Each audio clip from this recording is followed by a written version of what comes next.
Vous avez sans doute remarqué que chaque réseau social a ses propres règles et qu'elles changent sans arrêt. Suivre tout ça, c'est un vrai casse-tête.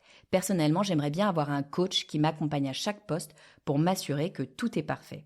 Et bien bonne nouvelle, ce coach existe et c'est mon partenaire Swello qui l'a développé.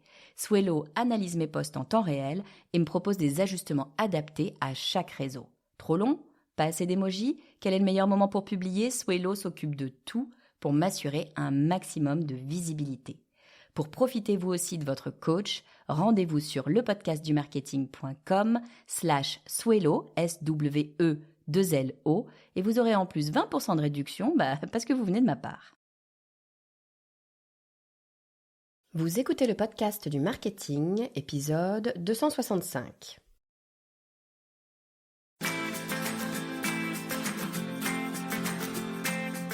Bonjour et bienvenue. Je suis Estelle Ballot et je suis ravie de vous recevoir sur le podcast du marketing.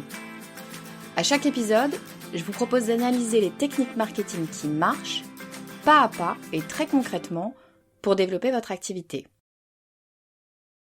Il y a quelques années, j'ai travaillé avec une entreprise qui avait tout pour réussir. Une super offre, une équipe motivée et un budget marketing solide. Mais malgré tout ça, leur vente stagnait. Quand je suis arrivée, leur équipe marketing était super frustrée. Ils faisaient tout ce qu'ils pouvaient, tout ce qu'on leur avait dit de faire.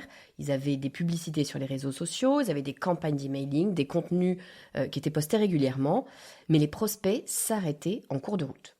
Il y avait beaucoup de prospects qui montraient de l'intérêt, mais en fait, il y en avait très peu qui allaient jusqu'à l'achat.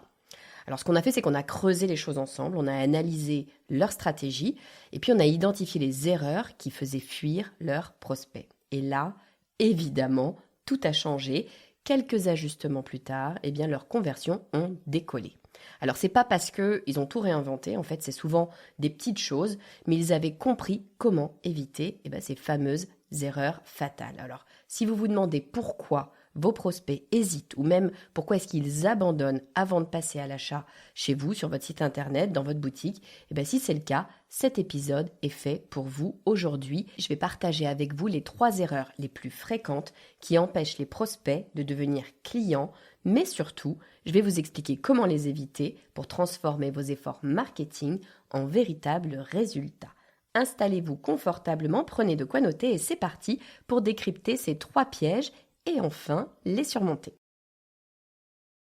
Bon, si vous écoutez ce podcast régulièrement, le premier point, la première grosse erreur ne va pas vous surprendre. Je sais, je suis désolée, j'en parle tout le temps, mais j'en parlais encore très récemment avec une marketeuse d'une très grosse entreprise. Elle est d'accord avec moi, c'est quand même la base et c'est surtout ce qui est bien souvent mal fait par la plupart des entreprises et même de grosses entreprises.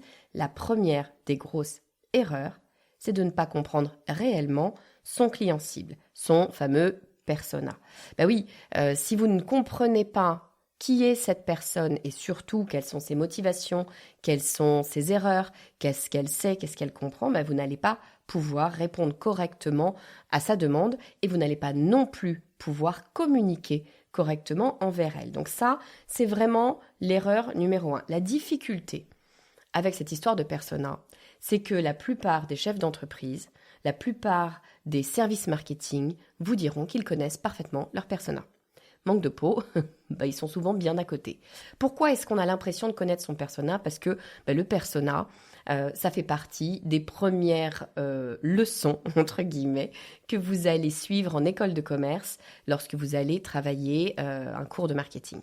Donc on a tous l'impression d'avoir fait ça des milliers, des millions de fois, que c'est la base. La réalité, c'est que d'abord, peu d'équipes, en tout cas c'est mon expérience, peu d'équipes font réellement cet exercice du persona.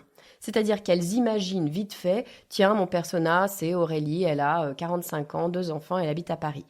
Ça, c'est pas un persona. D'abord, ça c'est une image comme ça qui sort rapidement de l'esprit d'un responsable marketing. C'est pas quelque chose qui a été travaillé et surtout un persona, ça va bien plus loin que ça. Souvent, quand on vous parle de persona, on imagine, vous savez, un portrait robot.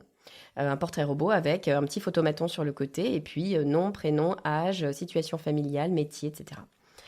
Alors, c'est pas inintéressant, hein. Attention, je dis pas que c'est inintéressant de se poser la question de est-ce que c'est un homme, une femme, est-ce que elle s'appelle Aurélie ou Jocelyne. Ça va peut-être pas nous dire la même chose. Est-ce qu'elle a 45 ans ou 32 ans? Est-ce qu'elle a un chien ou pas de chien? Tous ces éléments-là sont intéressants, mais ils ne sont pas primordiaux.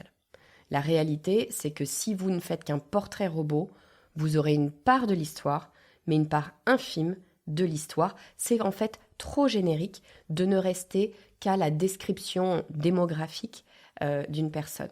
Ça va nous aider, surtout si vous êtes sur un produit de grande consommation. Ça va nous aider, ça va nous apporter des éléments, mais ça n'est pas suffisant. Pour travailler un persona, vous avez besoin d'aller creuser bien plus en détail les motivations et les freins, les contraintes de votre prospect, de votre futur client. Parce que si vous ne le faites pas, il risque de jamais devenir prospect parce que vous n'aurez pas les bons messages et il risque de ne pas comprendre que votre produit, votre service est fait pour lui, qu'il en a besoin. Parfois, il n'a même pas conscience qu'il a besoin de vous. Donc, il est très important déjà de comprendre où il ou elle en est pour pouvoir lui adresser le bon message. Ça, c'est la première chose.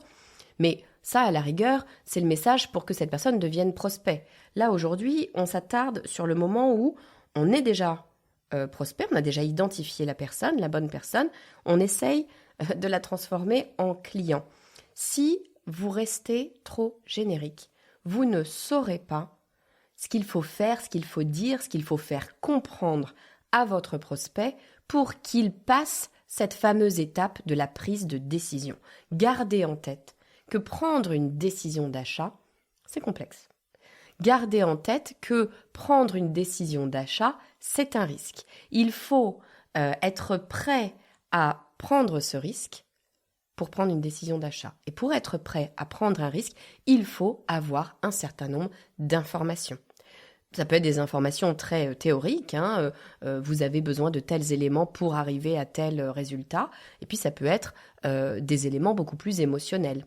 Vous avez besoin de ressentir telle émotion pour comprendre que, oui, il y a un ailleurs, il y a un futur, il y a d'autres choses auxquelles vous pouvez aspirer. Quoi qu'il en soit, tout ça, ça va passer par une compréhension très précise, très fine de votre persona. Et je vais vous dire, ça va plus loin. Ça va plus loin, surtout en ce moment.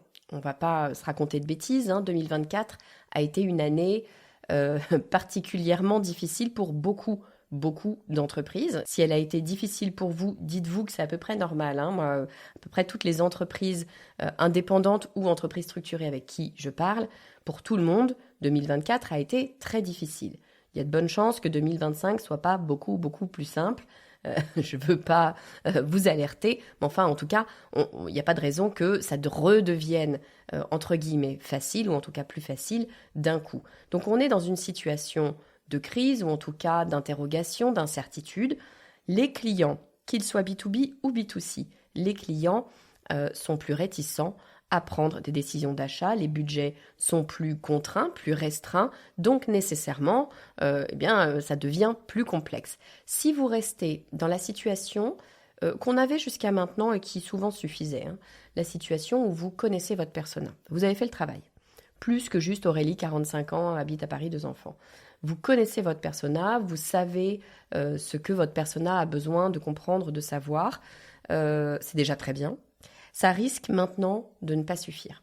Maintenant, vous avez besoin de comprendre l'ensemble de l'environnement de votre persona, c'est-à-dire ce qui se passe dans sa tête lorsqu'elle est avec vous, c'est-à-dire que lorsqu'elle considère travailler potentiellement avec vous, mais vous avez besoin aussi de comprendre pourquoi Aurélie ne travaille pas avec vous, pourquoi Aurélie va travailler avec un concurrent, que fait Aurélie quand elle se pose la question d'avoir un service ou un produit qui correspond au vôtre, quels sont ses raisonnements, quelles sont ses contraintes, qu'est-ce qu'elle va regarder maintenant. Peut-être qu'elle ne regardait pas la même chose d'ailleurs il y a 3 ans, il y a 4 ans, il y a 5 ans. Donc c'est intéressant d'aller véritablement creuser le comportement de votre persona et aussi le comportement de votre persona lorsqu'il choisit de ne pas travailler avec vous. C'est là que vous trouverez les clés pour sortir du lot. Malgré la crise, malgré les difficultés, les gens continuent bien évidemment de consommer, peut-être moins, peut-être plus lentement, enfin ils continuent de consommer. En revanche, ils vont aller vers les produits, les services, les marques qui leur parlent réellement. Le persona n'a jamais été une étape aussi importante. Erreur numéro 2, proposer du contenu, mais proposer le mauvais contenu. Oui, alors vous le savez, j'en parlais notamment la semaine dernière, et j'en parle souvent. Moi, je suis convaincue que la création de contenu est la clé. Ou en tout cas est une stratégie à véritablement considérer, qu'on soit un indépendant ou une grosse entreprise. Pour moi, dans tous les cas, si on n'a pas intégré la création de contenu, et la création notamment de contenu long, mais la création de contenu en général dans sa stratégie, on passe à côté d'énormes opportunités. Le problème, c'est que bien souvent, on me dit bah oui, mais enfin moi, Estelle, je crée du contenu. Par exemple, je poste sur les réseaux sociaux ou alors même j'ai un podcast, j'ai un blog, j'ai une chaîne YouTube. Sauf que ça marche pas.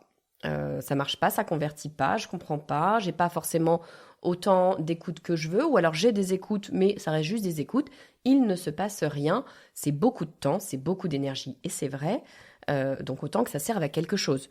Il est évident que si vous vous lancez dans la création de contenu et que vous n'avez pas de conversion derrière, que vous n'avez pas des ventes en plus, des revenus en croissance, vous allez vous fatiguer très très vite, c'est bien normal.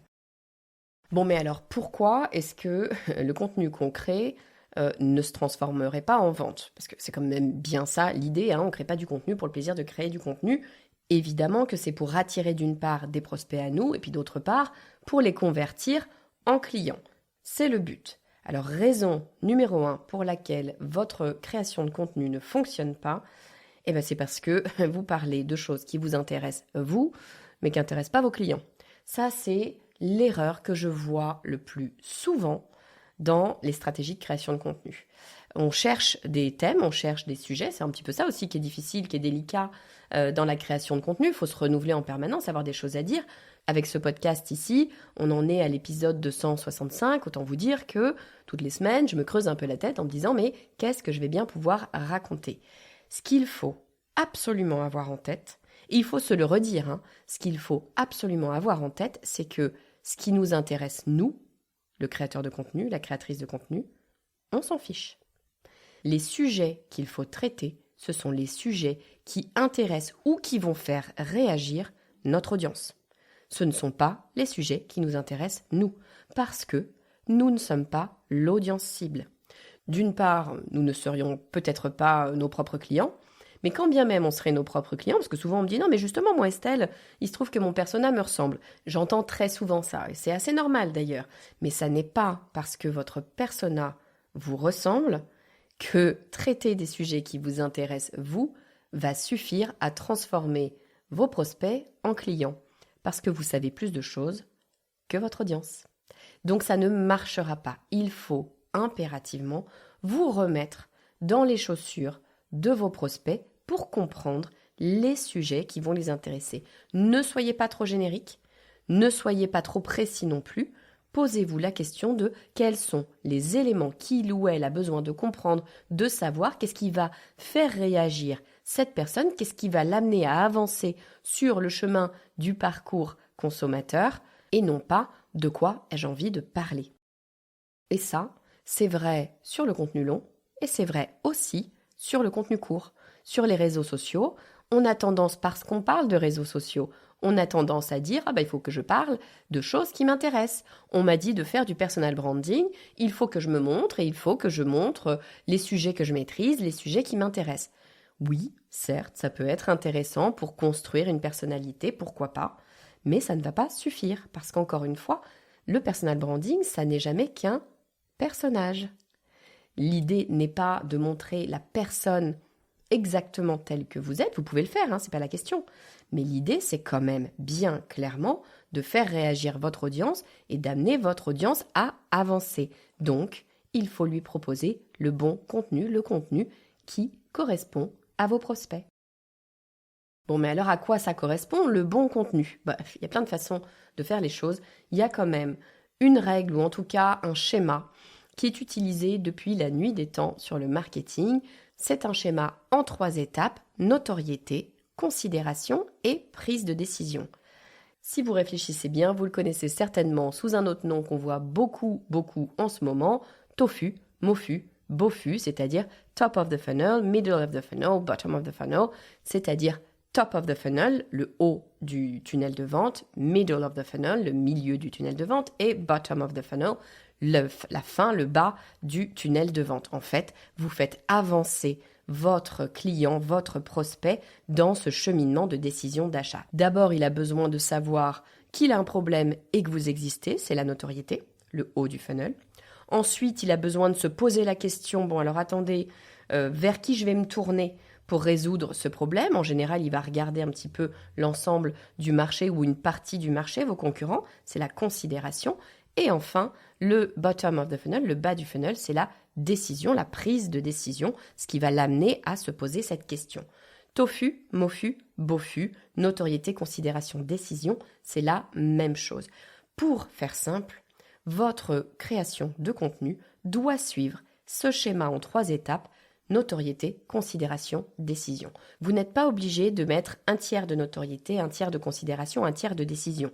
Parce que la réalité, pensez à ce tunnel, à cet entonnoir de conversion, vous avez beaucoup plus de gens à travailler sur la notoriété que de gens à travailler sur la décision d'achat. Donc vous pouvez passer un temps un peu plus gros sur la notoriété, la considération, et puis on dit souvent 20% du temps, 10% du temps, 15% du temps sur la décision d'achat. Mais il ne faut pas oublier de travailler la décision d'achat. Bien souvent, je vois sur les réseaux sociaux notamment, mais pas que, des gens travailler la notoriété, éventuellement la considération, c'est même pas toujours fait, mais la décision d'achat beaucoup moins. Il est important de parler de vos offres. Et parler de vos offres, ça ne veut pas nécessairement dire faire de la promotion, au sens réduction, solde, allez, venez acheter, c'est maintenant, ça ferme dans 3 jours. Non, pas nécessairement. C'est le simple fait de dire que vous avez une offre. Si vous ne le dites pas, si vous n'en parlez pas, et ça peut être au détour d'une conversation, c'est pas nécessairement un contenu spécifiquement pour annoncer le fait que vous avez quelque chose à vendre. On peut le faire de façon plus fine, pourquoi pas. Mais en revanche, il faut impérativement que votre audience sache exactement ce que vous vendez. Si elle ne le sait pas, elle ne peut pas prendre la décision de travailler avec vous. On arrive à la 3e erreur qui fait que vos prospects restent des prospects et ne deviennent jamais des clients. Vous négligez le suivi et la personnalisation. Ben oui, posez-vous la question de pourquoi est-ce que vos prospects abandonnent en cours de route. En tout cas, certains de vos prospects abandonnent en cours de route. Il y a une raison. Pourquoi n'achètent-ils pas? Pourquoi sortent-ils de votre offre pour peut-être d'ailleurs aller chez vos concurrents? Ou alors, pourquoi sortent-ils de votre offre pour ne rien faire? Les 2 questions sont tout à fait valables. Il faut aller chercher votre prospect et le confronter à sa prise de décision. Souvenez-vous qu'il est difficile de prendre une décision d'achat. Si on en a l'occasion, on va avoir tendance à s'échapper. Si on pense à l'e-commerce, l'une des actions de suivi qui est primordiale, c'est le rappel de panier. Vous l'avez certainement déjà vécu, vous allez sur un site e-commerce, vous commencez à faire vos emplettes, vous mettez des choses dans le panier, et puis il se passe quelque chose, c'est l'heure d'aller chercher les enfants à l'école, vous avez un email qui pop-up, ou alors, je sais pas, la tarte qui sonne dans le four, peu importe, il y a plein de choses dans la vie qui vont faire que vous allez vous arrêter en cours de route et que vous allez faire autre chose. Il est nécessaire de revenir chercher votre prospect, sinon vous avez toutes les chances qu'il ne revienne jamais de lui-même. C'est la vie, on a énormément de sollicitations, donc venez vous rappeler à son bon souvenir. Ça n'est pas parce qu'un prospect n'a pas acheté qu'il ne veut pas acheter. Ça, c'est vraiment une phrase importante. Bien souvent, on se dit « Non, mais il est venu, il n'a pas acheté, c'est que mon produit ne lui correspond pas. » Pas forcément. S'il n'a pas acheté, c'est peut-être parce que il s'est passé quelque chose et que cette personne a besoin d'avoir un suivi commercial. Là, je vous parle du e-commerce, mais ça vaut aussi si vous êtes dans une démarche de prospection directe avec vos clients. Ça n'est pas parce que vous avez envoyé un email à votre prospect ou vous avez eu votre prospect au téléphone et vous avez discuté d'une offre et il ne revient pas vers vous qu'il ne veut pas acheter. Vous devez impérativement travailler votre suivi. Vous devez relancer vos prospects. Alors je sais que beaucoup de gens ont du mal à relancer parce qu'on a l'impression d'être un peu casse-pied, d'embêter les gens, d'aller les chercher alors qu'on croit qu'ils nous ont dit non. Encore une fois, ça n'est pas parce qu'ils n'ont pas acheté, ça n'est pas parce qu'ils n'ont pas répondu qu'ils ont dit non, c'est très probablement qu'ils sont très occupés par ailleurs. Donc pensez à faire des relances, que ce soit par email, que ce soit en direct, que ce soit automatique ou que ce soit manuel, pensez à faire des relances, faites-les intelligemment. Ne soyez pas trop lourd, bien sûr, mais pensez à faire des relances. Vous allez récupérer énormément de monde de cette façon. Alors comment est-ce qu'on fait les relances ? Il y a 2 stratégies principales. La première stratégie, c'est l'automatisme, c'est-à-dire que vous avez un scénario, s'il se passe quelque chose, automatiquement, il y a une relance qui est appliquée au bout de X temps. Typiquement, ça va être votre panier abandonné. Quelqu'un a mis au panier un certain nombre de produits et puis est parti ailleurs sur un autre site à fermer son ordinateur. Au bout d'un temps que vous allez définir, que ce soit 1 heure, 24 heures, une semaine, j'en sais rien, peu importe, ça va dépendre bien évidemment du type de produit que vous proposez. Au bout d'un certain temps, automatiquement, vous allez pousser un email ou un SMS, par exemple, à cette personne pour lui dire « Je vous rappelle que vous avez mis au panier tel et tel article, ils vous attendent toujours. » Vous avez tous et toutes déjà reçu ce type de message. Ce type de messages peuvent rapporter entre 15 et 20% de chiffres en plus. Donc c'est vraiment pas anodin, c'est un automatisme. Vous le mettez en place une fois, vous revenez voir régulièrement les stats pour voir si vous l'avez mis en place correctement, si vous avez le bon message bien évidemment, le bon timing, mais une fois qu'il est mis en place, il travaille tout seul, donc il ne faut surtout pas s'en priver. Et puis si vous travaillez en manuel, c'est-à-dire si vous avez des clients avec lesquels vous discutez, soit par écrit, soit par oral, le mieux, c'est d'avoir un CRM. Un CRM, c'est-à-dire un logiciel qui va vous permettre de suivre l'ensemble de vos prospects et de suivre un petit peu l'historique de ces prospects, quand est-ce que vous devez les relancer. Si vous avez très peu de prospects, commencez par un simple fichier Excel. C'est aussi bête que ça. Vous inscrivez le nom du prospect, son contact, pourquoi est-ce que vous l'avez contacté ou pourquoi est-ce qu'il vous a contacté, quelle est la prochaine action à faire, à quelle date cette action doit être faite et quand est-ce que vous allez relancer. C'est aussi bête que ça et puis toutes les semaines, vous allez voir si vous avez des relances à faire. C'est très simple. Vous allez vite être dépassé si vous avez bien évidemment beaucoup de prospects. Si c'est le cas, utilisez un logiciel CRM qui va vous permettre d'organiser tout ça de façon beaucoup plus propre. Mais enfin, l'idée ici, c'est de faire un suivi. Si vous ne faites pas de suivi, vous laissez énormément d'argent de côté alors que vous avez déjà fait tout l'effort marketing et communication. Donc le suivi commercial est absolument primordial. Donc je vous redonne les 3 erreurs. Première erreur, ne pas comprendre réellement son client cible. Deuxième erreur, proposer du contenu qui n'est pas le bon contenu et oublier de parler de vos offres. Et troisième erreur, négliger le suivi et les relances. Et les clés pour éviter de faire ces erreurs, 1, c'est d'aller prioriser l'écoute de vos clients. Il faut que vous compreniez vos clients. La meilleure façon de faire, c'est de leur parler. C'est de prendre rendez-vous régulièrement. Vous le mettez dans votre agenda régulièrement. À vous de voir si c'est toutes les semaines, tous les mois, tous les trimestres, je m'en fiche, mais régulièrement, rencontrez vos clients, rencontrez vos prospects. Ça peut être en visio, ça peut être par téléphone, peu importe, mais discutez avec ces personnes, écoutez ces personnes. Relancez-les pour comprendre quels sont les points d'accroche, qu'est-ce qu'elles comprennent, qu'est-ce qu'elles ne comprennent pas, qu'est-ce qu'elles savent, qu'est-ce qu'elles ne savent pas. Il n'y a que vos prospects qui pourront vous le dire. Deuxième élément, travaillez une véritable stratégie de contenu. Ne vous dites pas que poster sur les réseaux sociaux suffit. Ça suffisait peut-être avant, ça n'est plus le cas. Maintenant, il faut avoir une véritable stratégie de contenu et travailler cette stratégie de contenu pour faire avancer votre client sur le cheminement d'achat. Et enfin, troisième élément, optimisez votre suivi. Travailler un suivi manuel, un suivi automatique, travailler une stratégie de nurturing, c'est-à-dire d'apporter des éléments en plus à votre audience, mais en tout cas, renforcer ce lien que vous avez avec votre client pour l'aider à prendre cette décision d'achat. Ne le laissez pas partir, ça n'est pas parce qu'un client n'a pas acheté qu'il ne veut pas acheter. J'espère que cet épisode vous a plu et que vous êtes en train de vous poser la question de la quantité de prospects que vous avez laissés sur le côté. On est toutes et tous pareils, bien évidemment que ça n'est pas parfait et qu'on laisse partir des gens. Mais la bonne nouvelle, c'est qu'il y a plein de choses à faire pour récupérer ces personnes-là et en tout cas, les faire avancer, leur donner un maximum de chances, un maximum d'éléments pour que elles puissent prendre leurs décisions.